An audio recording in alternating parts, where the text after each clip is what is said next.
Hey there everyone. So you've just had your knee replacement and now you're wondering, what is the best exercise to start with?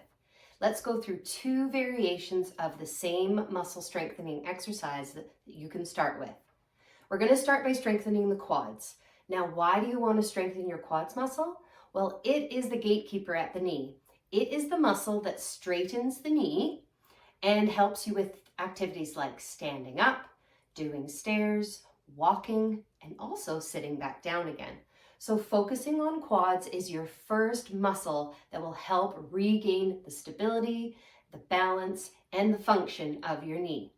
So here's where you start with exercise.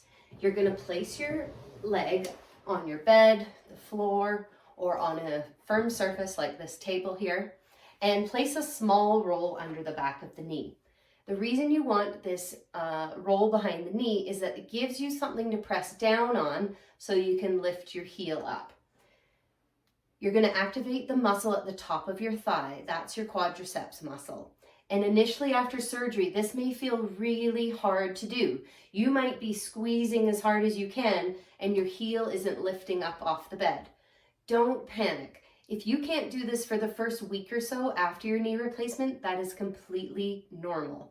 It takes quite a while for the quads muscle to wake back up and to be strong enough to actually lift the weight of your leg against gravity off of the bed.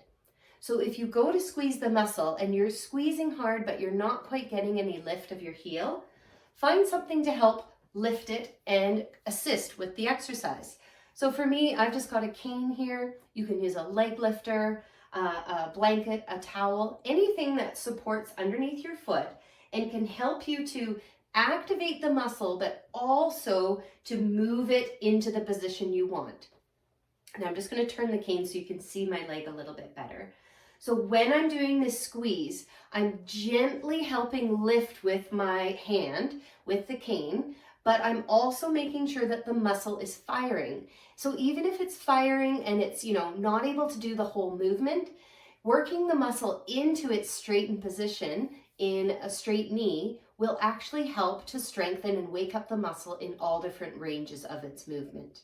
The quads muscle has a huge range that it works through, from your knee going all the way back to all the way straight. And so you want to work that muscle in all different positions. So this one is called the short arc quads or inner range quads because you're at its very straightened, shortest position here. So if you're not strong enough, make sure you use something to help get started. So you're lifting and holding just for a couple seconds. 5 seconds is sort of a good goal to start with. And then instead of letting it flop back onto the bed, see if you can bring it down with control over the course of 1 or 2 seconds. So you're going to lift, hold for a few seconds, pushing that knee down into the roll, and then coming back down with control. So this exercise is called short arc or inner range quads. The second version of the quads exercise you should start with is when you're in more of a sitting position and your leg is either sitting on the floor or for me, I'm just dangling off the edge of the table here. So from this position, I'm also going to activate my quads and straighten my knee. So I'll just turn a little bit so you can see. From here, I'm going to squeeze the muscle and try to straighten the knee out in front of me. Now again, your muscles may not be strong enough in the first week or so after surgery. So to help the leg through movement, use an assist under the foot like this and guide the leg through the movement while still asking the muscle to work. So you're encouraging your quads muscle to squeeze and hold, but if you have something to assist, it will take some of the weight and some of the work out of the movement.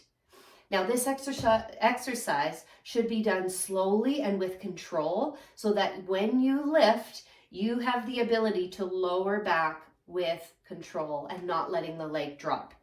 This is where you may find that having something to hold it and to help lower it back down will make it feel like you have better control over the movement.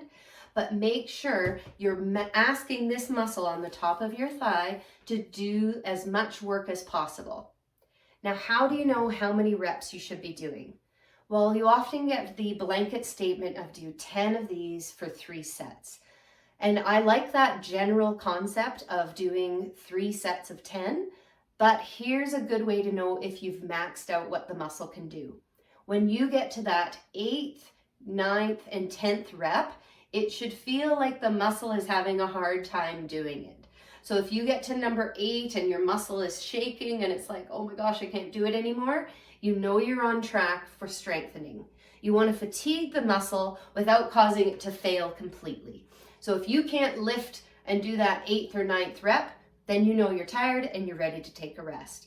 But if you get to the 10th one and you're still in good control and you haven't really felt like it did the trick, you're ready to advance to another more challenging exercise.